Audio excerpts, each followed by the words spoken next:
So just a few days ago, I published a video about this open letter that was published by a small group of so-called Afrikaners, in which they distance themselves from what they describe as narratives, according to which the Afrikaner people are being targeted under the ANC government in South Africa. The letter was signed by a group of people that were described as influential, predominantly academics, some journalists, some theologians, and people who are, broadly speaking, on the left of the political spectrum. People who are also very detached from realities on ground level in South Africa. Now, it turns out that this letter was not just some spontaneous initiative, but in fact an initiative of the South African government, or at least an initiative of people working for the South African government. It was revealed in the papers today that a government official working for the Department of International Relations and Cooperation drafted the first draft of the letter, then reached out to some of the signatories, including people like Piet Kroukamp, explained to them why it's necessary for them to sign this letter, why it's important to take a stance against these so-called narratives, and then started recruiting people to sign this letter. Now, the person who was responsible for this letter, who wrote the first draft, initially denied this when confronted. Then, when she was confronted with the actual evidence, the WhatsApp messages and so forth, she actually conceded this. Piet Kroukamp, who's one of the signatories, evidently still denies his involvement with this initiative, or at least the government's involvement. He claims that it was his own personal initiative. But it has become very clear that this was indeed an initiative that was pursued by the ANC government in South Africa. Now, I want to talk about the word idiot. We know the word idiot as a word that refers to a person with low intelligence, but that's not what the word meant originally. In ancient Greek, the word idios meant something that could be translated in modern English as private. So the word idios, from which the word idiot derives, originally didn't mean a person of low intelligence. It meant a person that has detached himself from the community.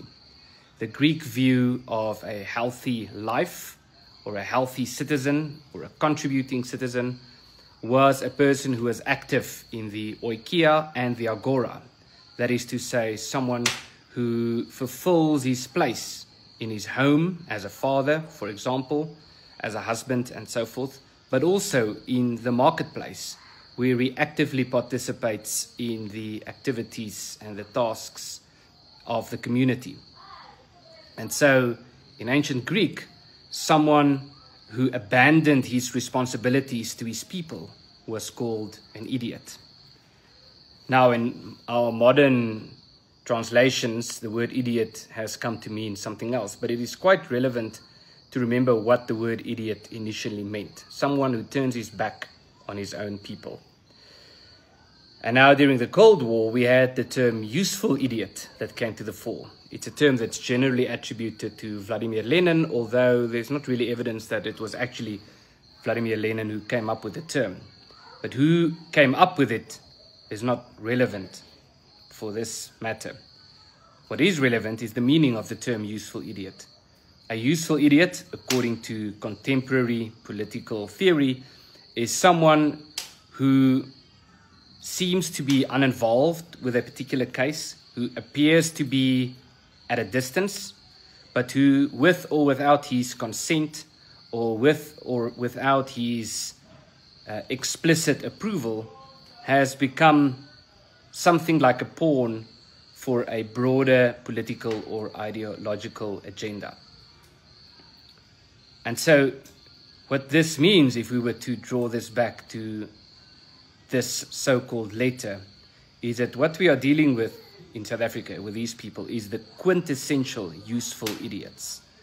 It's a bunch of people who have turned their backs on their own community, who have become some form of ethno-masochist or oikophobe, in other words, people who find some form of joy when their own people suffer, or who instinctively deny the troubles or the suffering that their own people are going through, and who instinctively side with the people who are doing the suppression or the persecution. Now, if we were to consider the ancient Greek meaning of the word, it doesn't necessarily have to mean that these people are unintelligent. In fact, we are dealing with academics, and we have come to learn over the last century that oftentimes it is the academics who are to blame, largely at least, for some of the worst atrocities that have been committed. Because the academics, in many cases, are detached from realities. They live in their proverbial ivory towers, air-conditioned offices, where they are out of touch and out of tune with the real issues that the people or their people are facing. But they have become so consumed in their academic theory that that has become their worldview. And so they become cold to their own people. And what we are dealing with here is a group of people who are not unintelligent, but who have certainly turned their backs on their own people, and who are willingly or unwillingly or unconsciously participating in the ideological agenda of the ANC and their ideological alliance partners, which includes the EFF and other groups in South Africa. Because there are some real problems in this country, including the fact that there are more than 140 race laws discriminating against a small minority community on the basis of their skin color, including a serious problem with farmers being attacked and tortured on their farms, including some of the most influential politicians in the country actively and openly chanting about exterminating this particular community, including serious problems with government dysfunction. And yes, government dysfunction is affecting everyone. But the South African government and those in power in South Africa are making no secret, or have made no secret, of their anti-white and anti-Afrikaner agenda. And we see this in the examples I mentioned, but also in the motivations they use for why it's necessary to confiscate private property without compensation. Now, with all these things happening in South Africa, it's obviously necessary to take a firm stance against this. It's obviously necessary to raise alarm, to campaign against this, and to get international support. But the instinctive reaction of these useful idiots is to try to discredit those who are raising the alarm, to side with those who are doing the persecution.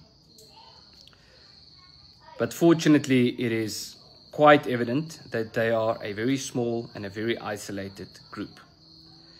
And if we learn anything from this whole endeavor, it is that we should not stop. We should not stop talking about these issues. We should not stop campaigning against these issues. And we should not stop raising local and international awareness about what is happening in South Africa.